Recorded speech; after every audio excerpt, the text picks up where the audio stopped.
One India one election ఇది సాధ్యమేనా? మన దేశ రాజకీయ వ్యవస్థకు ఇది సూట్ అవుతుందా? ప్రాంతీయ పార్టీల ఆధిపత్యం ఉన్న సౌత్లో ఒకేసారి ఎన్నికలకు అందరూ ఒప్పుకుంటారా? ఏదైనా రాష్ట్రంలో రాజకీయ సంక్షోభం వస్తే ఏం చేస్తారు? ఒకేసారి ఎన్నికల కోసం బీజేపీ ఎందుకు పట్టుబడుతోంది? ఒకేసారి పార్లమెంట్, అసెంబ్లీ ఎన్నికలు. ఒక్కసారి ఓటేస్తే మళ్ళీ 5 ఏళ్ల వరకు ఎన్నికల ఊసే ఉండదు. జమిలి ఎన్నికల వల్ల డబ్బు ఆదా అవుతుంది. అధికార యంత్రాంగంపై నిర్వహణ భారం బాగా తగ్గిపోతుంది. సమయం ఆదా అవుతుంది, అవినీతి తగ్గుతుంది, అభివృద్ధి పరుగులు పెడుతుంది. సంక్షేమ కార్యక్రమాల అమలుకు ఎన్నికల కోడ్ అడ్డంకి అన్న సమస్య ఉండదు. మధ్య మధ్యలో వచ్చే ఎన్నికలకు భయపడకుండా ప్రభుత్వాలు ధైర్యంగా నిర్ణయాలు తీసుకోవచ్చు. ఒకవేళ ఒకేసారి ఎన్నికలు జరపాలంటే రాజ్యాంగ సవరణ చేయాలి. అంటే దాదాపు సగం రాష్ట్రాలు దీనికి ఒప్పుకోవాలి. పార్లమెంట్లో 2/3 మెజార్టీ ఉండాలి. ప్రస్తుతం 29 రాష్ట్రాల్లో బీజేపీ, దాని మిత్రపక్షాలు 16 రాష్ట్రాల్లో అధికారంలో ఉన్నాయి. సో ప్రస్తుతం బీజేపీకి పరిస్థితి అనుకూలంగానే ఉంది. ఇదంతా ఒకవైపే. పరిస్థితులు మాత్రం మరోలా ఉన్నాయి. ఉదాహరణకు, ఒకేసారి ఎన్నికలు జరిగి ఆ తర్వాత రాజకీయ సంక్షోభం వచ్చి ఏదైనా రాష్ట్రంలో ప్రభుత్వం పడిపోతే అప్పుడేం చేస్తారు? అసలు కేంద్రంలోనే అనుకోని పరిస్థితులొస్తే రాష్ట్రాల పరిస్థితి ఏంటి? అయినా రాష్ట్ర రాజకీయాలు, దేశ రాజకీయాలు ఒకేలా ఉంటాయా? 1-2 పార్టీలుంటే పర్వాలేదు, కానీ బహుళ పార్టీల ప్రభావం ఉండే రాష్ట్రాల పరిస్థితి ఏంటి? 1952 నుంచి 67 వరకు కొనసాగిన జమిలి ఎన్నికల విధానం ఆ తర్వాత ఎందుకు అమలు కాలేకపోయిందన్న ప్రశ్నలు ఉన్నాయి. ప్రధానంగా మన దక్షిణాదిలో ప్రాంతీయ పార్టీల ఆధిపత్యం ఎక్కువగా ఉంది. తెలుగు రాష్ట్రాలు, తమిళనాడులో లోకల్ పార్టీల ప్రభావం అధికంగా ఉంటుంది. మరి ఇలాంటి చోట్ల బీజేపీ చెప్పే వన్ ఇండియా వన్ ఎలక్షన్ విధానాన్ని అందరూ ఒప్పుకుంటారా అన్నది అనుమానమే. ప్రస్తుతం జమిలి ఎన్నికలు జరగాలంటే 2020, 21, 22లో ఎన్నికలు జరగాల్సిన రాష్ట్రాల పరిస్థితి ఏంటన్నది ప్రశ్నార్థకంగా మారింది. ఇంకా 2-3 ఏళ్ల కాల పరిధి ఉన్న ప్రభుత్వాలు రద్దయిపోతాయంటే అధికార పార్టీలు ఒప్పుకుంటాయా? వన్ ఇండియా వన్ ఎలక్షన్ విధానాన్ని ఈ మధ్య బీజేపీ బాగా ప్రచారం చేస్తోంది. 5 రాష్ట్రాల ఎన్నికల తర్వాత మంచి ఊపు మీదున్న కమల దళం పరిస్థితులు పాజిటివ్ గా ఉన్నప్పుడే ఒకేసారి ఎన్నికలు జరిపి బలగాన్ని పెంచుకోవాలి అన్న వ్యూహంలో బీజేపీ ఉందన్న వాదనలు వినిపిస్తున్నాయి. అయితే బీజేపీ నిర్ణయాన్ని కాంగ్రెస్ ఎంతవరకు సమర్థిస్తుంది అనేది అనుమానమే. దేశమంతా ఒకేసారి ఎన్నికలు నిర్వహించడం సాధ్యమవుతుందా? సాధ్యమైతే రాజ్యాంగ సంక్షోభాలు ఏర్పడితే ఏం జరిగే పరిస్థితి కనిపిస్తుంది? ఇవి కాకుండా ఒకేసారి ఎన్నికలు దేశవ్యాప్తం నిర్వహించాలి అని అంటే రాజ్యాంగ సవరణ జరగాల్సిన అవసరం ఉందా? జరగటానికి దేశ పరిస్థితులు, రాజకీయ శక్తులు అందరూ అంగీకరించే పరిస్థితి ఉంటుంది. ఈ అంశం మీద మనతో చర్చలో పాల్గొనడానికి పొన్నం ప్రభాకర్, కాంగ్రెస్ పార్టీ మాజీ ఎంపీ, ఢిల్లీ నుంచి లైవ్లో అందుబాటులో ఉన్నారు. రఘునాథ్ బాబు, బీజేపీ నేత, కొద్దిసేపట్లో మనతో జాయిన్ అవుతారు. మధు, సిపిఎం పార్టీ నుంచి, అదేవిధంగా వేణుగోపాల్చారి, టీఆర్ఎస్ పార్టీ నుంచి మనతో అందుబాటులో ఉన్నారు. పొన్నం ప్రభాకర్ గారు, మీ పార్టీ ఏమనుకుంటుంది వన్ ఇండియా వన్ ఎలక్షన్ అనే దానికి? సరే, మా పార్టీ నిర్ణయం ప్రకారంగా ఇందులో ఇంకా చర్చ జరగాల్సిన అవసరం ఉంది. దానిలో కొన్ని సవరణలు, అంటే రేపు పొద్దున ఒక నిర్ణయం తీసుకున్న తర్వాత మళ్ళీ ఎటువంటి లేదా జాతీయ ఎన్నికల సంస్కరణలు ఏ విధంగా ఉండాలి అనే అంశాలు ఇందులో ముడిపడి ఉన్నాయి. పార్టీ స్టాండ్ ఇంకా డిస్కషన్ జరగాల్సింది. క్లియర్ స్టాండ్ ఇప్పటివరకు ఏం తీసుకోలేదు. కానీ ఇండివిజువల్గా అదే పొన్నం ప్రభాకర్ ఒక మంచి తప్పేం లేదు. ఒక రాష్ట్రం, ఒక దేశము, రాష్ట్రంలో జరిగే ఎన్నికలన్నీ ఒకటేసారి జరిగితే మంచిదే అనేటువంటి భావన సందర్భంగా వ్యక్తం చేస్తా ఉన్నాం. ఇప్పటికే సరే రాజ్యాంగ సవరణ జరగాల్సి ఉన్నా, లేదా సౌత్ ఇండియా లోపల ఉన్నటువంటి ప్రాంతీయ పార్టీలు ఉన్నప్పటికీ కూడా మరి ఇప్పటికే తెలుగుదేశం, టీఆర్ఎస్ పార్టీలు ఎందుకు అంగీకారం చెప్పినట్టుగా మనం వార్తలు చూస్తా ఉన్నాం. కాబట్టి ఇది పెద్ద జాతీయ పార్టీ మీరు తలుచుకుంటే మీరు అంగీకారం తెలియజేస్తే, మీరు సపోర్ట్ ఇస్తే దేశంలో ఇలాంటి సిచ్యువేషన్ తీసుకురావడం పెద్ద సమస్య కాదు. కానీ అటువంటి సపోర్ట్ దొరుకుతుందా మీ జాతీయ పార్టీ? ఎందుకంటే నేను అనుకుంటా ఉన్నా తప్పకుండా జరుగుతుంది. ఎందుకంటే ఇది ఒక పార్టీ గురించి ఏదో వాళ్ళు ఇప్పుడు ఊపులో ఉన్నారు కాబట్టి తెచ్చుకుంటారనే అంశం కాదు. ఈ యొక్క ఎన్నిక ఒక్కరు కాదు కాబట్టి దానిలో కొన్ని పకడ్బందీ విధానాలు ఉంటాయి. పార్టీ ఫిరాయింపులు, ఉదాహరణకు ప్రభుత్వాలు మధ్యలో పడిపోకుండా ఉండే విధంగా చట్టం తేవడం కానీ, రాజ్యాంగ సవరణ చేసేటప్పుడు 5 సంవత్సరాలు ప్రభుత్వం కొనసాగడానికి ఉండేటువంటి మార్గదర్శకత్వాలు లేదా ఇతరత్ర దానికి సంబంధించినటువంటి న్యాయపరమైన చిక్కులు లేకుండా ఒక నిర్మాణాత్మకంగా ఉండాల్సిన అవసరం మాత్రం ఉంది. అందుకు కాంగ్రెస్ పార్టీగా డెమోక్రటిక్ ప్రజాస్వామ్యంలో ఒక నూతన విధానం ప్రభుత్వం తీసుకొని వస్తుంది. ఇది బాగుంటుంది దేశానికి, ప్రజలకు. ఎందుకంటే ఎప్పుడు ఏదో ఒక సంవత్సరం ఎన్నికలు, ఒకసారి శాసనసభ ఎన్నికలు, ఒకసారి పార్లమెంట్ ఎన్నికలు, ఒకసారి ఉప ఎన్నికలు, ఎన్నికల కోడ్, ఎన్నికల ప్రక్రియ అనేటువంటిది ఉంటుంది. ఇందులో ఇంకొకటి కూడా, అప్పుడు గతంలో ఎన్నికల కమిషన్ సంబంధించి శేషన్ గారు ఉన్నప్పుడు కొన్ని అనేకమైనటువంటి నిబంధనలు తీసుకొచ్చినారు. నాకు తెలిసి ఇప్పటివరకు భారతదేశ చరిత్రలో ఏమైనా 1-2 సంఘటనలు జరిగినో తెలియదు, కానీ ఎన్నికల నియమాలను అతిక్రమించిన వారికి ఎవరికి కూడా ఎక్కడ కూడా శిక్ష పడ్డట్టు కనబడడం లేదు. అటువంటి విధంగా ఖచ్చితంగా ఒక పర్యవేక్షణ లేదా విధి విధానాలు, ప్రభుత్వం కొనసాగింపు. ఇప్పుడు మనం చూస్తా ఉన్నాం ఎంత దౌర్భాగ్య పరిస్థితి. గతంలో తెలంగాణ జరిగింది, ఇప్పుడు ఆంధ్రాలో జరిగింది. పార్టీ ఫిరాయించిన వాళ్ళని మంత్రులుగా ప్రమాణ స్వీకారం చేస్తారు. డైరెక్ట్ బీజేపీలోనే ఫిరాయిస్తున్నారు. ఒరిస్సాలో నిన్న ఒక ఎంపీ కండువా వేసుకున్నారు. బీజేపీ పార్టీ ఫిరాయింపులకు పార్టీలు ఇవి మాత్రమే పరిమితమైన అంటలేదు. అది టీఆర్ఎస్ కావచ్చు, కాంగ్రెస్ కావచ్చు, తెలుగుదేశం కావచ్చు, బీజేపీ కావచ్చు. వీటన్నిటినీ నివారించడానికి రాజ్యాంగంగా ఏం చర్యలు తీసుకుంటే మంచిది, మీ సపోర్ట్ ఉంది, నిర్ణయం తీసుకొని సపోర్ట్ ఉంది 1 ఇండియా 1 ఎలక్షన్ కి. నేను అనుకుంటా ఉన్నా, ఊహిస్తా ఉన్నా, పార్టీ తప్పకుండా సపోర్ట్ చేస్తుంది. రైట్, మీరు వ్యక్తిగతంగా అయితే మీరు సపోర్ట్ చేస్తున్నారు? Yes, definitely as independent individual Ponnam Prabhakar opinion is 1 time 1 election is good. ఎప్పుడు ఎవరు భయపడాల్సిన అవసరం. రాజ్యాంగం అధికారం ఇవ్వాలి కాంగ్రెస్కి రావచ్చు, రేపు బీజేపీకి రావచ్చు, రేపు ఇంకొక పార్టీకి రావచ్చు. కానీ ఇందులో సేమ్ దాని లోపల సవరణతో పాటుగా జాతీయ పార్టీలు ప్రాంతీయ పార్టీతో ఎన్నికలకు ముందే ఒప్పందం ఉండాలి. ఆ 5 సంవత్సరాల టర్మ్లో ఇష్టమున్నా లేకున్నా ఒప్పందం కలిసి ఉండాలి. ఉదాహరణకు మేము యూపీఎల్ ఉంటుంది, ఎప్పుడు ఎవరు కిందికి దిగజారుతారో పడిపోతారో తెలియదు, వాళ్ళు అవినీతి చేస్తూ ఉంటే మేము భరించాల్సి వచ్చింది. ఇటువంటి అన్ని జరిగినాయి. రైట్, రఘునాథ్ బాబు గారు, బీజేపీ ఉద్దేశం ఏం కనిపిస్తోంది? బీజేపీ ఎందుకు 1 ఇండియా 1 ఎలక్షన్ వైపు వెళ్తూ ఉంది? మోనోపలి పాలిటిక్స్ కు రంగం సిద్ధం చేస్తుందా బీజేపీ? ఒకసారి ఎలక్షన్లు నిర్వహిస్తే, అంటే ప్రస్తుతం బీజేపీ స్ట్రాంగ్ ఉంది కాబట్టి దేశం మొత్తాన్ని రాబోయే ఒక 10 సంవత్సరాల పాటు కంట్రోల్లో పెట్టుకోవడానికి, వేరే డీవియేషన్స్ లేకుండా ఒక సెటప్ క్రియేట్ చేయడం కోసం ఈ సిచ్యువేషన్ తీసుకొస్తున్నారా, లేకపోతే దేశం మొత్తాన్ని సంస్కరణలో భాగంగానే ఇది తీసుకొస్తున్నారా? హలో, రజనీకాంత్ గారు, ఇది షార్ట్ టర్మ్ మెజర్ కాదు. వాళ్ళ ఏదో తాత్కాలికంగా వాళ్ళ హలో వింటున్నా రఘునాథ్ బాబు చెప్పండి. రజనీకాంత్ గారు హలో వింటున్నా చెప్పండి.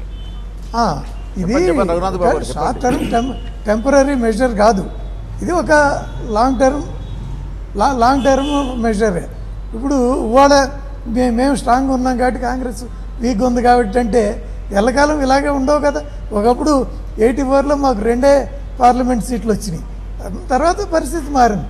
అలా మోనోపలి పెరగదా రఘునాథ్ బాబు గారు? మోనోపలి పెరగదా? ఈ షార్ట్ టర్మ్ వదిలేసి మోనోపలి ఎలా పెరుగుతుందండి? ఇప్పుడు రేపు కాంగ్రెస్ మళ్ళీ అనుకుందాం, కాసేపు కాంగ్రెస్ కాదు ఇంకోళ్ళు ఎవరన్నా అధికారంలోకి ఉండి వాళ్ళు స్ట్రాంగ్ అయితే వాళ్ళు మోనోపలి అవుతారా? ఇక్కడ పాయింట్ ఏంటి? ప్రభాకర్ గారు కూడా చెప్పారు, పద్దాక ఎలక్షన్లు అంటే ప్రతి సంవత్సరం ఒక 5-6 రాష్ట్రాల్లో ఎలక్షన్లు ఉంటాయి ప్రతి సంవత్సరం. ఈ ఎలక్షన్ వచ్చిందంటే ఓ 2 months కోడ్ కింద పోతుంది. 5-6 రాష్ట్రాలు ఎలక్షన్స్ ఉంటే 5-6 రాష్ట్రాలు చూసుకుంటే మీరు కేంద్రంలో ప్రభుత్వాన్ని వదిలేసి, రఘునాథ్ బాబు గారు, 5-6 రాష్ట్రాల ఎన్నికలు ఉంటే 5-6 రాష్ట్రాలకు సంబంధించిన రాజకీయ పార్టీలు, అక్కడ ఉన్న పార్టీ యంత్రాంగం వాళ్ళు ఆ పనిలో ఉంటారు. మీరు కేంద్రంలో ఉన్న ప్రభుత్వాన్ని వదిలేసి ఒక ఫ్లైట్ వేసుకొని దేశంలో ఉన్న ఎక్కడైతే ఎలక్షన్ జరుగుతుంటే అక్కడ ఊరూరు ఎలక్షన్ లో మీటింగ్ పెట్టి అక్కడ మీటింగ్లు చెప్పని ఎవరు చెప్పారు?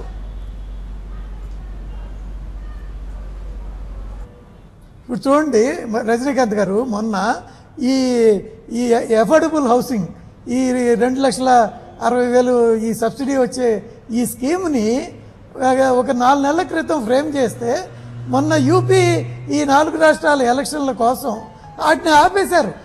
ఎలక్షన్ అయిన తర్వాత అది అనౌన్స్ చేయాల్సి ఏమంటారు? వేరే రాష్ట్రాల్లో లేదంటే ఫేజ్ వైజ్ ఎలక్షన్ జరిగితే 2 నెలలు ఉంటుంది. ఎలక్షన్ షెడ్యూల్ నుంచి 2 నెలలు మొన్న 2 నెలలు ఆగింది, నేను చూశాను. కాబట్టి ఇట్లాంటి ఉదాహరణ కోసం చెబుతున్నా, ఇట్లాంటివి లేకుండా ఉండటం కోసం ఒక యూనిఫామ్ ఉన్నందువల్ల నష్టమే ఉంది. వాళ్ళు ఏదో మాకు అడ్వాంటేజ్ అని కాదు, రేపు ఇంకోళ్ళు అడ్వాంటేజ్ వస్తారు. అదే అప్పుడు ఇదే కంటిన్యూ అవుతుంది. రైట్. మధు గారు మీరేం చెప్తారు? మీ మేము ఒపీనియన్ ఏంటి? మీ advantage పార్టీ ఉన్నా ఒపీనియన్ ఏంటి? ఇదే కావాలని వన్ టైం ఏదో ఎలక్షన్ కి అటు పార్లమెంట్లోనూ ఇటు అసెంబ్లీలోనూ ఒకేసారి ఎన్నికలు జరపాలన్న బీజేపీ కొత్త ప్రతిపాదన ఇది మతోన్మాదాన్ని, భారతదేశంలో ప్రజాస్వామ్యాన్ని తొక్కడం చేసేటువంటి పరిస్థితి తప్ప మరొకటి కాదు. ఇది చాలా ప్రమాదకరం. మన దేశ ప్రజాస్వామ్యానికి ఇది చాలా ప్రమాదకరమైనటువంటి సంకేతం. ఎక్కడ కనిపిస్తుంది మీకు ప్రమాదం? ఇటీవల ప్రమాదం ఎక్కడ కనిపిస్తుంది? ఈ ప్రమాదం ఎక్కడ కనపడుతుందనంటే వన్ నేషన్ వన్ ట్యాక్స్ అని పిలిపించారు. జిఎస్టీ అమల్లోకి వచ్చింది. ఈ జిఎస్టీ అమల్లోకి వచ్చిన తర్వాత వీళ్ళు one nation one religion one language one culture అనేటువంటి నినాదాన్ని వీళ్ళు రంగం మీదకి తీసుకొచ్చారు. దేశంలో ఇకన భారతదేశంలో విభిన్న భాషలు కలిగినటువంటి దేశం ఇది, విభిన్న మతాలు కలిగినటువంటి దేశం ఇది, విభిన్న భాషలు, వివిధ రాష్ట్రాలు, ప్రాంతీయ చైతన్యాలు కలిగినటువంటి దేశం ఇది. ఈ దేశంలో ఒకే దేశం, ఒకే రిలీజియను, ఒకే భాష, ఒకే కల్చరు అనే కొత్త నినాదాన్ని దేశం మీద పెద్ద ఎత్తున మతోన్మాదాన్ని మొన్న యూపీ ఎన్నికల్లో ఏ రకంగా అయితే మతోన్మాదాన్ని పెద్ద ఎత్తున రెచ్చగొట్టారో, కబరస్థాన్ని మన శ్మశానాన్ని రెండింటిని పోల్చారు. ఆ రోజు కబరస్థానుకి గోడ కావాలి, హిందువుల యొక్క శ్మశానానికి అవసరం లేదా అని రెచ్చగొట్టాడు. రంజాన్కి విద్యుత్ ఇస్తున్నారు, దీపావళికి విద్యుత్ అవసరం లేదా? దానికి దీనికి ఏం సంబంధం అంటారు మధు గారు? దానికి వన్ ఎలక్షన్ కి ఏంటి దానికి దీనికి ఏంటి లింకు? దానికి లింక్ ఏంటంటే ఇప్పుడు ఏమండి one nation one tax GST వచ్చింది. నేను చెప్తున్నాను one nation one religion one language one culture. ఇది ఈ రోజు వాళ్ళు ప్రవేశపెట్టినటువంటి ఒకే ఎన్నిక. అటు రాష్ట్రానికి ఇటు కేంద్రానికి ఒకే ఎన్నిక, అటు అసెంబ్లీకి ఇటు పార్లమెంట్కి ఒకేసారి ఎన్నికలు అని చెప్పడం అంటే కేంద్రంలో బీజేపీ ఈరోజు అధికారంలో ఉంది కాబట్టి వివిధ రాష్ట్రాల్లో ఉన్నటువంటి ప్రాంతీయ రాజకీయాలన్నింటినీ కూడా హిందూ నినాదంతో వీళ్ళు ఎంత దూరం పోయారంటే ఈరోజు వీళ్ళు ఎంత దూరం పోయారంటే హిందుస్థాన్, హిందీ అంటే లాంగ్వేజ్, హిందూ అంటే మతం, హిందుస్థాన్ అంటే భారత జాతి, ఒకే మతం, ఒకే భాష. ఈ నినాదాన్ని ఈరోజు ప్రవేశపెట్టడం కోసం కేంద్రంలోనూ రాష్ట్రంలోనూ ఒకేసారి ఎన్నికలు. Point noted. రఘునాథ్ బాబు గారు ఆన్సర్ చెప్పాలి. మీరు ఒకటే ట్యాక్స్, ఒకటే ఎన్నిక, ఒకటే భాష, ఒకటే మతం, ఈ టైప్ లో దేశం మొత్తాన్ని ఒక ఉన్మాదం వైపు తీసుకువెళ్తున్నారు అనేది మతం పేరుతో చుట్టే కార్యక్రమం వీళ్ళు చేస్తున్నారు. రఘునాథ్ బాబు గారు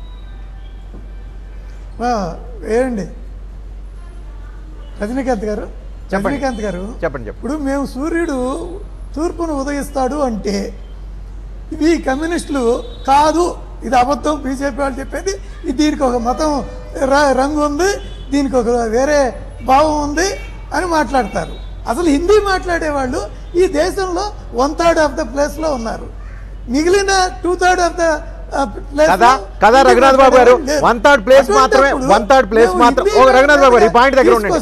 రఘునాథ్ బాబు గారు ఈ పాయింట్ మీద ఉండండి. 1/3 మాత్రమే దేశంలో హిందీ మాట్లాడతారు అని అంటే మరి దేశంలో చట్టసభల్లో కేవలం హిందీ మాత్రమే ఆన్సర్లు ఇవ్వాలి. మంత్రులు ఇంకెవరైనా ఉంటే అఫీషియల్స్ వీళ్ళంతా హిందీలో మాత్రమే వాళ్ళు మాట్లాడాలి, సమాధానాలు చెప్పాలని ఏ రకంగా ఒక చట్టం తీసుకొస్తారండి? ఏ రకంగా ఒక రూల్ తీసుకొస్తారు?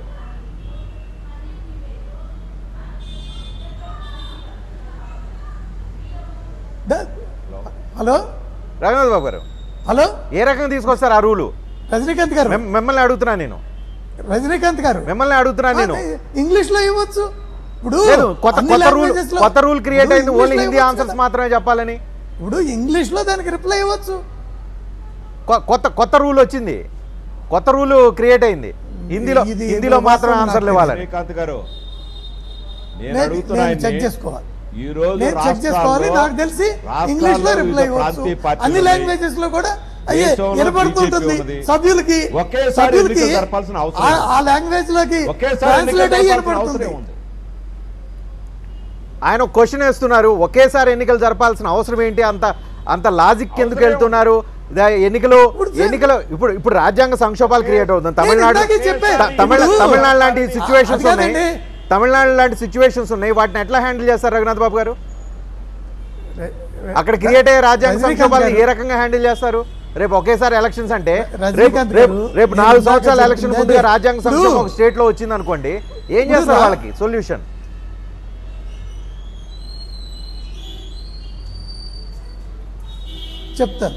దానికి చెప్తాను. ఇప్పుడు నేను కానీ ప్రభాకర్ కానీ ఇదంతా రామాయణం అంతా విని రాముడికి సీత ఏమైంది ఏమవుతుంది అన్నట్టుంది.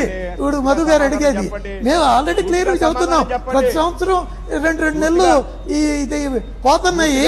కాబట్టి చెప్పేది ఏనండి, కాబట్టి రాజ్యాంగ సంక్షోభం వస్తే రాజ్యాంగ సంక్షోభం వస్తే ప్రెసిడెంట్ రూల్ ఉంటుంది.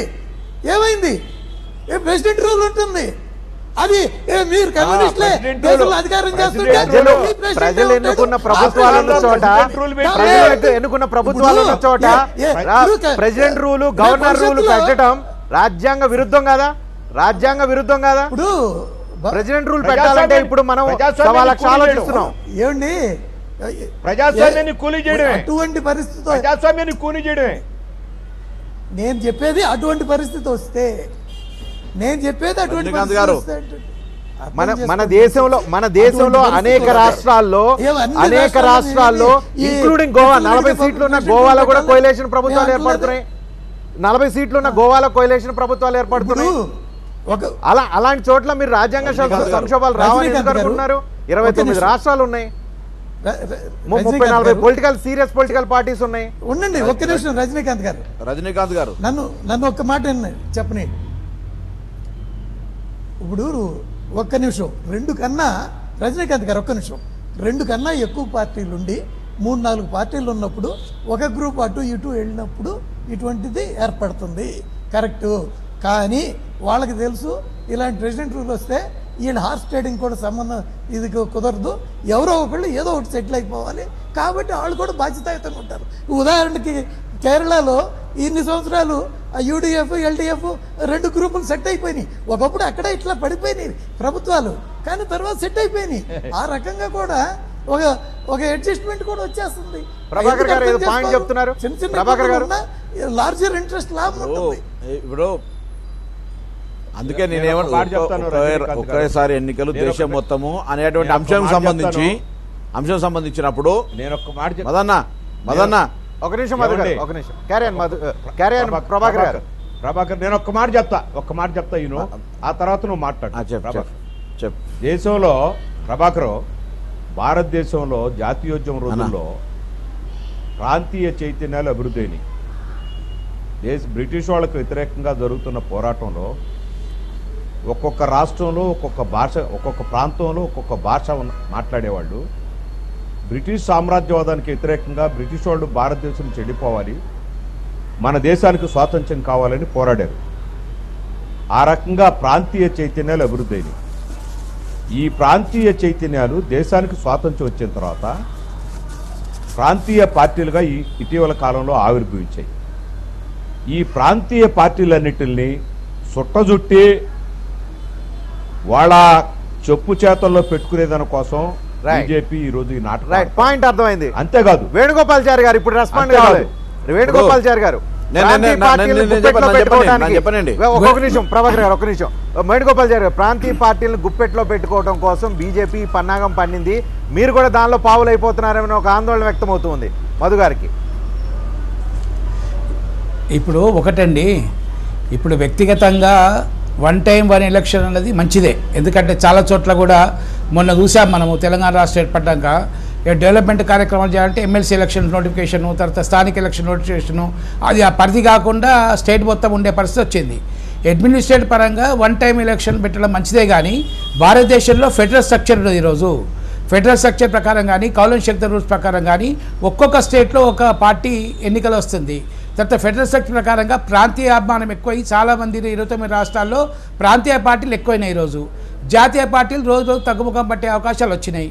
ఈరోజు మరి రాజ్యాంగ సవరణ చేసినప్పటికీ కూడా ఈరోజు అన్ని రాష్ట్రాల్లో ఇవి ఒప్పుకోవడం ఈరోజు కష్టం. ఎందుకంటే ఈరోజు ఇందాక మీరు చెప్పినట్టు గోవా ఎవ్రీ 5 years చేంజ్ అవుతారు, ఎందుకంటే నంబరింగ్ తక్కువ. ఒకటి వినండి ప్రభాకర్ అన్న. అయితే గోవా ఈరోజు చిన్న రాష్ట్రం, అదేవిధంగా నార్త్ ఈస్టర్న్ స్టేట్స్ కూడా చిన్న రాష్ట్రాలు అని ఒప్పుకుంటాం కదా. పార్టీ పరంగా ఒప్పుకున్నప్పటికీ కూడా కొన్ని ఇబ్బందులు ఉన్నాయి. రాజ్యాంగ సవరణ చేసి ఒప్పుకున్నప్పటికీ కూడా, ఎందుకంటే 26 మొన్న ఎలక్షన్ జరిగినాయి కొన్ని. ఒక యూపీ అయితే బీజేపీ అనుకోండి, కానీ బీహార్ జరిగింది, మొన్న తమిళనాడు జరిగింది. వాళ్ళు ఒప్పుకోవాలని లేదు కదా. ఇవన్నీ కంపల్సరీగా కన్సెన్సస్ కావాలి.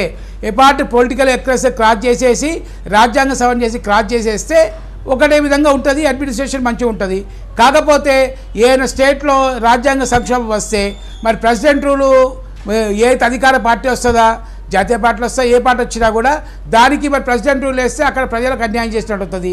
రాజ్యాంగ సవరణ చేసినప్పటికీ కూడా ఆయా రాష్ట్రాల్లో ఫెడరల్ స్ట్రక్చర్ ప్రకారంగా కొన్ని ఇబ్బందులు అవుతాయి.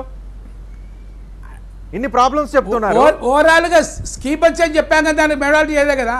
పార్టీ పరంగా మేము ఓవరాల్గా వన్ టైం ఎలక్షన్కు మేము సిద్ధమే, కానీ వన్ టైం ఎలక్షన్కు మేము సమ్మతే, కానీ దాంట్లో మేము మొడాలిటీ వర్కౌట్ చేయలేదు. కానీ వన్ టైం ఎలక్షన్ వల్ల మీలాంటి ప్రాంతీయ పార్టీలు, మీ పార్టీ లాంటి ప్రాంతీయ పార్టీలు చితికిపోతాయి, జాతీయ పార్టీల కబంధ హస్తాల్లో నలిగిపోతాయని ఒక ఆందోళన కొంతమంది వ్యక్తం చేస్తున్నారు. ప్రాంతీయ పార్టీగా తెలంగాణ ఉద్యమంలో పాల్గొని టీఆర్ఎస్ పార్టీ పరంగా ఈరోజు తెలంగాణ రాష్ట్రం ఏర్పాటు చేసుకున్నాము. కనుక మాకు జాతీయ పార్టీలు ఏదో ఇబ్బంది పెడితే మాకు లేదు, మాకు భయం లేదు, ఆందోళన లేదు. పార్టీ పరంగా మేమే వల్ల గెలవాలి మాకు ఉంటుంది. పార్టీ పరంగా బంగారు తెలంగాణ భాగస్వామ్యాలు అందరం కలుపుకోతున్నాం. కనుక మాకు ఓవరాల్గా ఈ ఇష్యూ పరంగా మేము ఒప్పుకున్నప్పటికీ కూడా లాంగ్ రన్ లో జాతీయ పార్టీలు, బీజేపీ లాంటి పార్టీ, రేపు కాంగ్రెస్ అంతేనైతే కాంగ్రెస్ లాంటి పార్టీలు, ఇవన్నీ చిన్న చిన్న స్టేట్స్లో ఈ వన్ టైం ఎలక్షన్ వల్ల మొత్తం ఒకేసారి ఎలక్షన్ జరపడం అంటే అది న్యాచురల్గా జాతీయ పార్టీలకు అడ్వాంటేజ్ అవుతాయి. నేషనల్ వైడ్గా ఒక క్యాంపెయిన్ తీసుకోవటం కానీ, రకరకాల స్కీమ్స్తో వాళ్ళు రావటం కానీ, అనౌన్స్మెంట్స్, మేనిఫెస్టోస్, జనాలను అట్రాక్ట్ చేసే స్కీమ్స్, ఇవన్నీ వాళ్ళకి ఒక స్పెషల్ ఎజెండా, ఒక ప్లానింగ్ ఉంటుంది. దానివల్ల చిన్న పార్టీల పని అయిపోతుంది అనే ఒక ఆందోళన వ్యక్తం అవుతుంది. రజనీ గారు మీరు అన్నట్టు కరెక్టే, కానీ ఇప్పుడు జాతీయ పార్టీలు కూడా ప్రాంతీయ పార్టీ స్థాయి దిగదారుతున్నాయి. ఏ జాతీయ పార్టీ చెప్పుకున్న పార్టీ అన్ని రాష్ట్రాలు లేదు కదా. నేను ఒక్క మాట చెప్తా, రాను వేణుగోపాలాచారి గారు, నేను వేణుగోపాలాచారి గారు సార్ ఒక్క మాట చెప్తా. వేణుగోపాలాచారి గారు, మధు గారు చెప్పండి, చాలా సీనియర్. మధు గారు చెప్పండి. వేణుగోపాలాచారి గారు, మీరు చాలా అనుభవం కలిగినటువంటి వాళ్ళు, చాలా కాలం నుంచి రాజకీయాల్లో ఉన్నారు, కేంద్రంలో మంత్రిగా పనిచేశారు. ఈరోజు ప్రాంతీయ పార్టీలు మనం రాష్ట్రంలో తెలంగాణలో చూస్తున్నాం, ఆంధ్రాలో చూస్తున్నాం. అధికారం ఎవరుంటే అధికారంలోకి ప్రతిపక్షంలో ఉన్నటువంటి ఎమ్మెల్యేలందరూ వచ్చి చేరిపోతున్నారు. 4 ఓట్లు అటు ఇటు అయితే ప్రభుత్వాలు మారిపోయేటువంటి పరిస్థితులు వచ్చినాయి. కేంద్రంలో ఈరోజు బీజేపీ ఉండి, కేంద్రంలో అధికారంలో ఉన్నటువంటి ఏ పార్టీ ఉంటే ఆ పార్టీకి మన నార్త్ ఇండియా అంతా కూడా, నార్త్ ఈస్ట్ దేశాల రాష్ట్రాలన్నింటిలో కూడా కేంద్రంలో ఏ గవర్నమెంట్ ఉంటే ఆ గవర్నమెంట్కి అనుకూలమైనటువంటి పార్టీలు అక్కడ ఉంటాయి.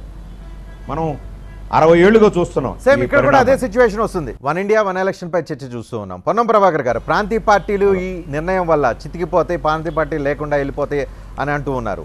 సాధ్యమవుతుందా? అలాంటి జరిగే అవకాశం ఉందా?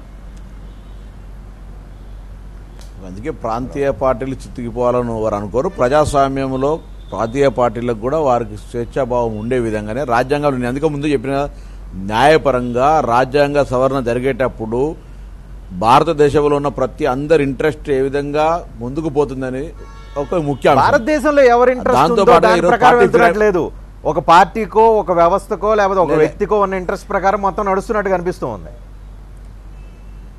ఇదే రాజరికం కాదు. ఇప్పుడు సపోజ్ భారతీయ జనతా పార్టీ ఉదాహరణ రఘునాథ్ బాబు గారు చెప్పినట్టుగా ఈరోజు సంస్కరణ తీసుకొస్తుంది అనుకోండి, వాళ్ళ శాశ్వతం అధికారం, రేపు మేము శాశ్వతం, అట్లా కాదు కదా ప్రజాస్వామ్యంలో.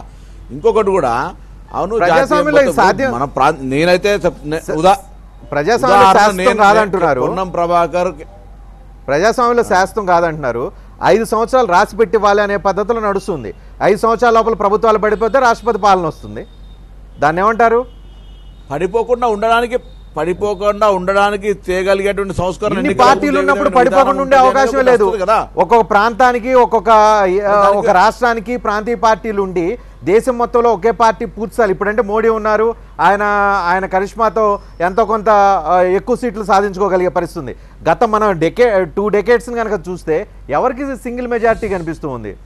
ప్రతిసారి యూపీఏ ఎన్డీఏతో ప్రభుత్వాలు ఏర్పాటు చేసుకోవాల్సిన పరిస్థితి కనిపించింది కదా. నేను అందుకే సీట్ల గురించి ఓట్ల గురించి మాట్లాడుతున్నాను. ఉదాహరణ, ప్రజలకు సంబంధించిన వాగ్దానాలు, ఆకర్షణీయమైన ఎన్నికల పథకాలు, రాష్ట్రానికి ఒక విధము, ఇంకో రాష్ట్రానికి ఒక విధము, ఒక విధానం లేకుండా జరుగుతుంది. ఉదాహరణకు మొన్న ఉత్తరప్రదేశ్లో ఎన్నికలైనాయి. ఇంకా వేరే రాష్ట్రం, పక్క రాష్ట్రంలో కూడా పంజాబ్లో జరిగింది. ఉత్తరప్రదేశ్లో భారతీయ జనతా పార్టీ రైతులకు రుణమాఫీ ప్రకటించింది అధికారంలో కాబట్టి. అట్లా ఇంకో రాష్ట్రంలో ఇంకో విధానం. అట్లా కాకుండా దేశంలో అన్ని రాష్ట్రాలకు, అన్ని దేశానికి ఒకేసారి మొత్తం దేశంలో ఎన్నికలు జరిగితే ఒక విధానాన్ని ప్రజలు అంగీకరిస్తారు, తిరస్కరిస్తారు. ఏమైనా జరగవచ్చు. ఎవరికి శాశ్వతం అధికారం కాదు. నెంబర్ 1. నెంబర్ 2, నేనేమంటున్నా, ప్రాంతీయ పార్టీలకు సంబంధించి ఈ విధంగా రాజ్యాంగంగా ఉండేటువంటి పార్టీ ఫిరాయింపులను ప్రోత్సహించుకుంటూ పోతే అంటే నడిచిపోతుంది. మదన్న అభిప్రాయం మదన్నది, నేను నా వ్యక్తిగత అభిప్రాయం పార్టీ అభిప్రాయం ప్రకారంగా స్టిక్ ఆన్ అవుతాం. కానీ నా ప్రశ్నకి చెప్పండి. నేను ప్రశ్న అడుగుతున్నా, అడగండి. ప్రభాకర్, బీజేపీ ఒక మతం మీద విశ్వాసం ఉన్న పార్టీ. ప్రభాకర్, బీజేపీ ఒక మతం మీద విశ్వాసం ఉన్న పార్టీ. బీజేపీ ఒకే జాతి, ఒకే భాష, ఒకే సంస్కృతి అనే సిద్ధాంతం లేకపోతే బీజేపీ లేదు. ఒకే జాతి అంటే అన్ని రాష్ట్రాల్లో అంటే మీ భయం ఏంది? వన్ ట్యాక్స్ అన్నారు, 1 ఎలక్షన్ అన్నారు, ఒకే జాతి ఒకే మతం అంటారని భయమా? భయం కాదు, దీంట్లో ఉన్న సిద్ధాంతమే అది. నేను ఇంకోటి చెప్తున్నా మీకు, ఖచ్చితంగా 2018లో ఎలక్షన్లు జరుగుతాయి. హలో ఏంటున్నా చెప్పండి. 2018లోనే ఎలక్షన్లు జరుగుతాయి. ఎందుకంటే ఒకే పన్ను, ఒకే ప్రభుత్వం, ఒకే పన్ను, జిఎస్టి పేరుతో తీసుకొచ్చారు. మదన్న జవాబు చెప్పండి, నన్ను జవాబు చెప్పండి. ప్రభాకర్ గారు జవాబు విను. మధు గారు ఒక నిమిషం. ప్రభాకర్ గారు మీరు చెప్పండి. మదన ఈ రోజు జిఎస్టికి సంబంధించి భారతీయ జనతా పార్టీ క్రెడిట్ తీసుకున్నప్పటికీ కూడా బిల్ పాస్, ఆ రోజు భారతీయ జనతా పార్టీ ప్రతిపక్షంలో దీన్ని వ్యతిరేకించింది. కానీ ఇలా తీసుకొచ్చినా అది ప్రతిపాదిత కాంగ్రెస్ బిల్లు. భారతదేశం ఒక చట్టము, ఒక ట్యాక్స్ విధానం ఉండడం తప్పుపట్టలే కాంగ్రెస్ పార్టీ. అందుకే మన్మోహన్ సింగ్ గారు చెప్పినారు, రాజ్యసభలో ఎటువంటి అవాంతరం లేకుండా దీన్ని బిల్ పాస్ చేస్తామని ప్రకటించినటువంటి గొప్ప విధానం. చూడండి, కొన్ని విషయాలకు సంబంధించి రాజ్యాంగంగా ప్రజాప్రాతినిధ్య చట్టం ఉంది. చట్టంలో కొన్ని లొసుగులు ఉన్నాయి. ఈ రోజు వేరే పార్టీలో గెలిచినటువంటి వాళ్ళని మంత్రులు ప్రమాణ స్వీకారం జరుగుతూ ఉంది. లేదా ఇటువంటి విధానం పార్టీ ఫిరాయింపులకు కానీ లేదా ప్రభుత్వాలు కొనసాగడానికి కానీ ఒక విధానం అవసరం. అవును రఘునాథ్ బాబు గారు, నేను అమెరికా వెళ్తా. రఘునాథ్ బాబు గారు ఒక ట్యాక్స్ అంటున్నారు, ఒక ఎలక్షన్ అంటున్నారు, రేపు ఒక మతం, ఒక జాతి, ఒకటే భాష, ఇట్లా అంటే ఈ దేశంలో సాధ్యమవుతుందా? ఇప్పుడు ఇది అర్థం లేని విషయాలు రజనీకాంత్ గారు. ఇప్పుడు ఏదో మూర్ఖుడికి ఏం చెబుతాం, ఏం చెప్పినా వాళ్ళకి అర్థంగా, ఎటొచ్చినా మళ్ళీ ఇదే మాట తీసుకొస్తారు. పాయింట్ ఏంటంటే మీరు మీ అభిప్రాయాలు విభేదించే వాళ్ళ డిమానిటైజేషన్ కానీ ఒక్కొక్క నిమిషం రఘునాథ్ బాబు గారు, డిమానిటైజేషన్ కానీ మీరు అనుకున్న విధానాలను వ్యతిరేకించే వాళ్ళందరూ మూర్ఖులు అనుకుంటారు. అది మీ పార్టీకి మీకు ఉన్న అభిప్రాయం. కానీ ఇక్కడ ఒక పాయింట్ నడుస్తుంది. మన దేశం మన దేశంలో ఇప్పుడు ప్రజెంట్ సిస్టమ్ ప్రకారం, ప్రజెంట్ ఉన్న దాని ప్రకారం రాష్ట్రపతి పాలన పెట్టాలంటే ఎంత ఆలోచిస్తున్నాం. రాష్ట్రపతి పాలన పెట్టడం అంటే అది ప్రజాస్వామ్యానికి కూని అనుకుంటున్నాం. రాష్ట్రపతి పాలన ఇష్టానుసారం పెట్టకూడదు అనుకుంటున్నాం. మీరు 5 సంవత్సరాలకు ఒకసారి ఎన్నికలు పెట్టి మధ్యలో ప్రాబ్లమ్స్ వస్తే, అక్కడ రాజ్యాంగ సంక్షోభాలు కానీ అక్కడ ప్రభుత్వాల ఏర్పాటుకు సంబంధించిన సంక్షోభాలు వస్తే మీరు డైరెక్ట్ గా రాష్ట్రపతి పాలన అంటే ఈ దేశంలో ప్రజాస్వామ్యం ఎటుపోతుంది, ఏమైపోవాలి పరిస్థితి ప్రజలు? ఓకే రజనీకాంత్ గారు, మీ ప్రశ్నకి ఇందాక నేను చెప్పింది ఎలాబరేట్ చేస్తా. ఈ దేశంలో ఫస్ట్ రాష్ట్రపతి పాలన పెట్టి ప్రభుత్వాన్ని పడగొట్టింది కేరళలో. చాలా ప్రభుత్వాలు అత్యంత స్వల్ప వ్యవధిలో పడిపోయిన రాష్ట్రం కేరళ. కానీ గత 40 ఏళ్ళుగా మీరు చూస్తే కేరళలో ఒక్క ప్రభుత్వం కూడా పడిపోలా. ఎందుకు? అట్లా పడిపోవటం వల్ల వచ్చినటువంటి నష్టం ఆ పార్టీలకు అర్థమైపోయింది. కాబట్టి మీరనే ఊహలో అవి చాలా తాత్కాలికమైనవి. ఇన్ని 40 ఏళ్లలో ఒక్క యూడిఎఫ్ వాడు ఎల్డిఎఫ్కి రాలేదు, ఎల్డిఎఫ్ పార్ట్నరు యూడిఎఫ్కి పోలేదు. 29 రాష్ట్రాలు ఉన్నాయి. 29 రాష్ట్రాలు ఉన్నాయి. ఉత్తరప్రదేశ్ ఎగ్జాంపుల్స్ ఎన్ని లేవు? ప్రభుత్వాలు ఎన్నిసార్లు పడిపోలేదు? తమిళనాడులో ఇప్పుడు ఉన్న సిచ్యువేషన్ ఏంటి? రేపు ఒరిస్సాలో జరగబోయేది ఏంటి? రేపు ఆంధ్రప్రదేశ్ మిగతా చోట్ల జరగబోయే ఏంటి? జమ్మూ కాశ్మీర్ పరిస్థితి ఏంటి? ప్రభుత్వం ఏర్పాటు చేయాలంటే ఎంత తతంగం నడిచింది? రజనీకాంత్ గోవా పరిస్థితి ఏంది? పాండిచేరి పరిస్థితి ఏంది? రేపు అయ్యే ప్రెసిడెంట్ బీజేపీ వ్యతిరేక రావచ్చు, కమ్యూనిస్ట్ మనిషి అవ్వచ్చు. మరి ఆ ప్రెసిడెంట్ ఏం చేయాలి? కాబట్టి ఎల్లకాలం మేమే ఉన్నాం కదండి. రేపు కమ్యూనిస్టులు ప్రధానమంత్రి అవ్వచ్చు, ప్రెసిడెంట్ అవ్వచ్చు. సింపుల్ క్వశ్చన్ ఒకటే, మీరు దేశంలో ఒక సంస్కరణ వాదం వైపు తీసుకెళ్తున్నారు. సిస్టమ్ ఉంటుంది, ఒక సిస్టమ్ ఉంటుంది. రైట్ రఘునాథ్ బాబు గారు, మీ దేశం మొత్తాన్ని సంస్కరణ వైపు తీసుకెళ్తున్నారు. నోట్లు రద్దు చేసి దేశాన్ని బ్లాక్ మనీ నుంచి తరిమేద్దాం అనుకుంటున్నారు, కుదరలేదు. 1 ట్యాక్స్ అని తీసుకొచ్చారు, రేపు ఏమైందో చూడాలి.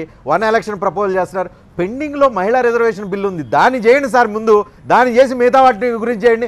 మీకు నచ్చనివి ఏమో పక్కన పెడతారు, మీకు నచ్చనివి లేకపోతే రేపు మీకు అవసరం లేనియో లేకపోతే ఎక్కడెక్కడి నుంచో డిస్కవర్ చేసి తీసుకొచ్చి జనం మీద రుద్దే ప్రయత్నం చేస్తున్నారు. మహిళా రిజర్వేషన్ బిల్లు సంవత్సరాల తరబడి దశాబ్దాలుగా పార్లమెంట్లో మూలుగుతుంది. ఆ బిల్లును సంస్కరించండి, అది తీసుకురండి. ఇప్పుడు జిఎస్టీ బిల్లు ప్రభాకర్ గారు చెప్పినట్టు కాంగ్రెస్ తీసుకొచ్చింది. దాన్ని మేము ఇచ్చేసి ఉండొచ్చు, కానీ అది మొదలుపెట్టింది ఆలోచనే కాంగ్రెస్ది ఉదాహరణ కోసం. కాబట్టి ఒక మంచి జరిగేదానికి తప్పకుండా మహిళా బిల్లు అమలు పెండింగ్ లో ఉంది కదా, ముందు దాన్ని కంప్లీట్ చేయండి. ఆ తర్వాత కొత్త వాటి గురించి ఆలోచిద్దాం. పెండింగ్ అన్ని క్లియర్ చేయండి. అవుతుంది చూడండి. ఇప్పుడు పోయిన 10 సంవత్సరాలు యూపీఏ ప్రభుత్వంలోనూ ఆగే ఉంది, అంతకుముందు వాజ్పేయి గారి హయాంలో ఆగే ఉంది. కానీ ఈ టర్మ్లో అవుతుందని నేను చెబుతున్నా, గ్యారంటీ. నేను అనేది ఏంటంటే ఒక ధైర్యంగా ఒక సిటిజన్. రజనీ, ఒక ప్రశ్న అడుగుతున్నా. 2018లోనే పార్లమెంటుకి ఎన్నికలు జరపాలని ఆలోచన చేస్తున్నట్టుగా పత్రికల్లో వార్తలు వస్తున్నాయి. జిఎస్టీ పెట్టిన తర్వాత 5-6 మాసాల్లోనే ప్రపంచంలో అనేక దేశాల్లో జిఎస్టీ లాంటి పన్నుల విధానాలు అమలు జరిగినాయి. 6 మాసాల్లో పెద్ద ఎత్తున ఇన్ఫ్లేషన్ పెరుగుతుంది, ధరలు విపరీతంగా పెరుగుతాయి. ఈ ధరలు పెరిగిన నేపథ్యంలో ఎన్నికలకు పోవడం కంటే కూడా 2019లో ఎన్నికలు పోవడం కంటే కూడా జిఎస్టీ అమల్లోకి వచ్చి పన్నులు పెరిగి ప్రజల్లో వ్యతిరేకత వచ్చినప్పుడు 2019లో ఎన్నికలు పోవడం కంటే 2018లోనే ఎన్నికలకు పోవాలని బీజేపీ పాలిత రాష్ట్రాల్లో వాళ్ళ ప్రభుత్వాల్ని ముందు రద్దు చేసి వాటిని ప్రెసిడెంట్ పరిపాలన కిందకి తీసుకొచ్చి అన్నీ కలిపి ఒకేసారి ఎన్నికలు జరిపేటువంటి పద్ధతుల్లో జరిపి డిమానిటైజేషన్ ఎఫెక్ట్ రాబోతోంది. అసంఘటిత రంగ ఆర్థిక వ్యవస్థ మీద చాలా పెద్ద ప్రభావం. మీ పాయింట్ కి ఆన్సర్ రఘునాథ్ బాబు గారు చెప్పాలి. రఘునాథ్ బాబు గారు చెప్పండి. ముందు బీజేపీ పాలిత రాష్ట్రాల్లో ప్రభుత్వాలు రద్దు చేసి ఒక స్ట్రీమ్ లైన్ చేసి ముందుకు రజనీకాంత్ గారు రజనీకాంత్ గారు నేను ఒక మాట్లాడు. ఒకవేళ 2019 ఒక మాట మధు గారు ఒక్క నిమిషం సెంటెన్స్ నేను పూర్తి చేస్తాను. సెంటెన్స్ ఈరోజు ఈ ఎన్నికలు ఒకేసారి ఎన్నికలు జరగాలనేటువంటిది కూడా బీజేపీ పాలిత రాష్ట్రాల్లో రద్దు చేసి ఒకే రాష్ట్రం, ఒకే దేశం, ఒకే జాతి, ఒకే మతం, అందుకోసం మేము ఆదర్శంగా మా బీజేపీ రాష్ట్రాలను మేము రద్దు చేస్తున్నాం. కాబట్టి ఒకేసారి పోదాం. పెద్ద ప్రమాదకరమైన భారతదేశంలో పెద్ద ఎత్తున నిరంకుశత్వాన్ని తీసుకొచ్చి పెట్టేటువంటి నిరంకుశత్వం అంటున్నారు. నిరంకుశత్వం ఎలానో చెప్పండి. మీరు ఎలానో చెప్పి ఆ తర్వాత దానికి అవునా కాదో డిసైడ్ చేద్దాం. నిరంకుశత్వం ఎట్లా వస్తుంది? ఒకే ఎలక్షన్, ఒక నిమిషం, ఒకే ఎలక్షన్ ఒకేసారి జరపడం వల్ల ఎలా నిరంకుశత్వం వస్తుంది? ఎస్ ఎస్ ఎస్ నిరంకుశత్వం ఎట్లా వస్తుంది అనంటే, ఎప్పుడైనా ఒక రాష్ట్రంలో ఆ రాష్ట్ర ప్రజలు ఆ రాష్ట్ర ప్రభుత్వాన్ని ఎన్నుకోవాలా, ఏ రాష్ట్రానికి ఆ రాష్ట్రంలో పరిపాలన జరగాల. ఇది మన విధానం. మనది ఫెడరల్ రాజ్యాంగం, యూనిటరీ రాజ్యాంగం కాదు మనది. అందుకనే రాజ్యసభ ఉన్నది. రాజ్యసభ వివిధ రాష్ట్రాలకు ప్రతినిధి, పార్లమెంటు దేశం మొత్తానికి ఎన్నికైనా రాష్ట్రాలకు ప్రతినిధిగా మన రాజ్యాంగం ఫెడరల్ వ్యవస్థని వివిధ భాషలు రైట్. ఆ పాయింట్ రేపు రాజ్యసభ కూడా కంటిన్యూస్ ప్రాసెస్ కదా, దాన్ని కూడా ఒకేసారి జరగాలంటారేమో. అది కూడా ఒకేసారి ఎలక్షన్ జరిపి ఎంపీలందరూ ఒకేసారి అక్కడ కూడా వెళ్ళాలంటారు. దీంట్లో ఒకేసారి జరగాలి అనడంలోనే పెద్ద ఎత్తున ఇతర ప్రతిపక్షాలన్నింటినీ చుట్టజుట్టే కార్యక్రమం దీని వెనకాల ఉన్నది. ఇది చాలా ప్రమాదం. అదే నిరంకుశత్వం. రైట్. ఎందుకంటే ఏం నిరంకుశత్వం కావాలి? Right right right. Raghunath Babu garu ఇప్పుడు ఆన్సర్ చెప్పండి. నిరంకుశత్వానికి పాయింట్ కి ఆన్సర్ చెప్పండి. కూడా చెప్పి రజనీకాంత్ గారు చెప్పండి రఘునాథ్.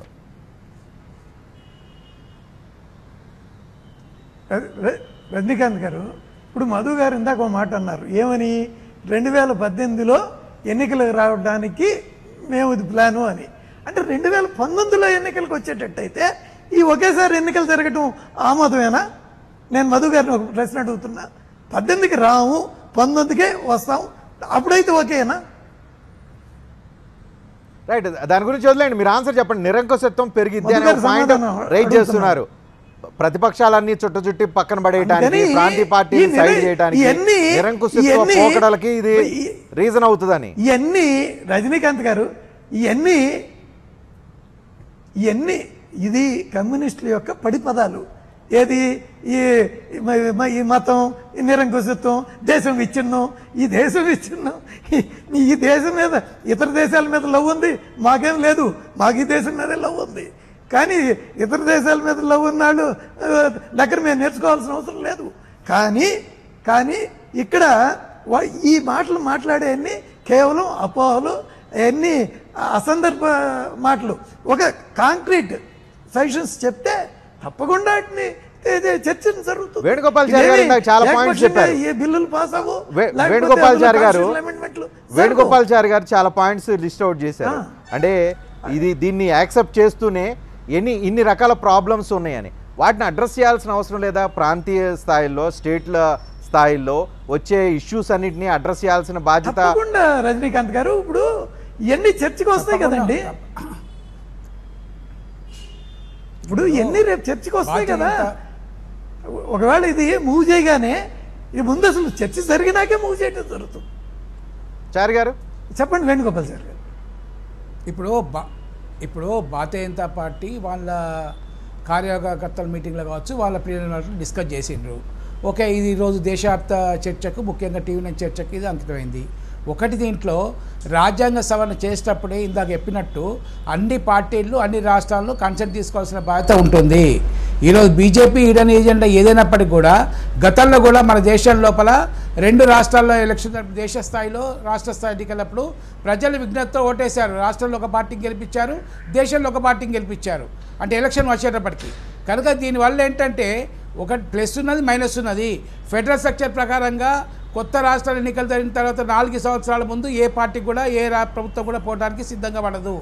ఈరోజు ముందుకు చెప్పినట్టు తమిళనాడు కానీ, మొన్న బీహార్ కానీ, ఒక యూపీలో బీజేపీ వచ్చినప్పటికి కూడా ఇందాక మధుబాబు గారు చెప్పినట్టు బీజేపీ రాష్ట్రాల్లో మేము రిజైన్ చేయిస్తాం, తర్వాత కూడా దానికి రాజ్యాంగ సంక్షేమం ఏర్పడే అవకాశాలు ఉంటాయి, రాజ్యాంగ సవరణ అవుతుంది. ఈరోజు ప్రాంతీయ పార్టీలు, ఇప్పుడు జాతీయ పార్టీలో అటు కాంగ్రెస్ కావచ్చు, బీజేపీ కావచ్చు, నేచురల్గా ప్రాంతీయ పార్టీలు అంటే వాళ్ళకి ఇష్టం లేదు. వాళ్ళ ఫిలాసఫీ ప్రకారంగా ప్రాంతీయ పార్టీలకు కూడా వాళ్ళే ఉండాలన్న ఆలోచన 2 పార్టీలకు ఉన్నాయి. ఈరోజు ఉన్నప్పటికీ కూడా ఫెడరల్ స్ట్రక్చర్ ప్రకారంగా దేశంలో కూడా కేంద్రంలో ఒక పార్టీకి ఓట్లేసే రోజులు ఉన్నాయి, రాష్ట్రంలో ఒక పార్టీకి ఓట్లేసే రోజులు ఉన్నాయి. అది కూడా మనం చూసుకోవాలి.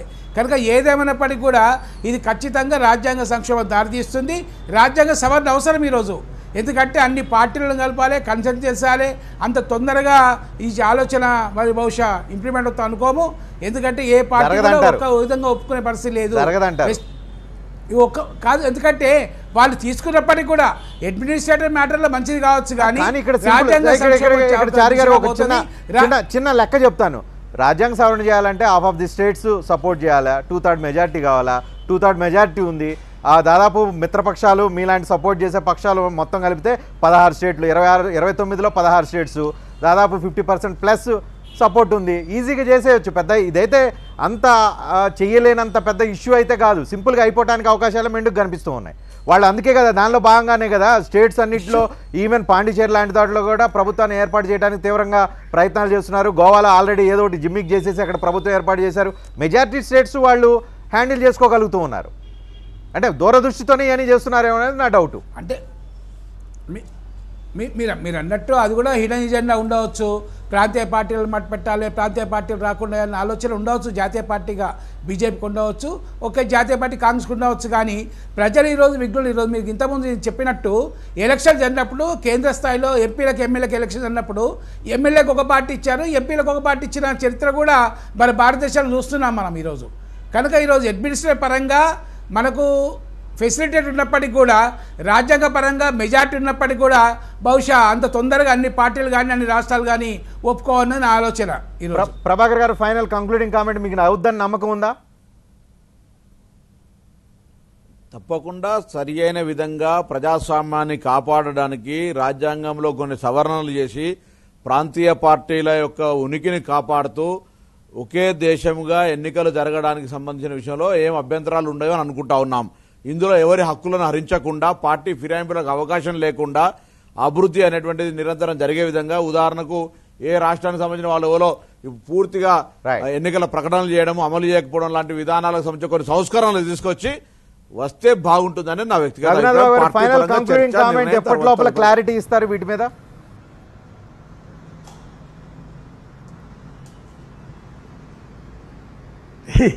ఇప్పుడు అది ఇంకా నాకు తెలిసి ఇంకా ఆలోచనే, కానీ చేయదలుచుకుంటే తప్పకుండా ప్రజాస్వామ్య దేశం అండి మంది.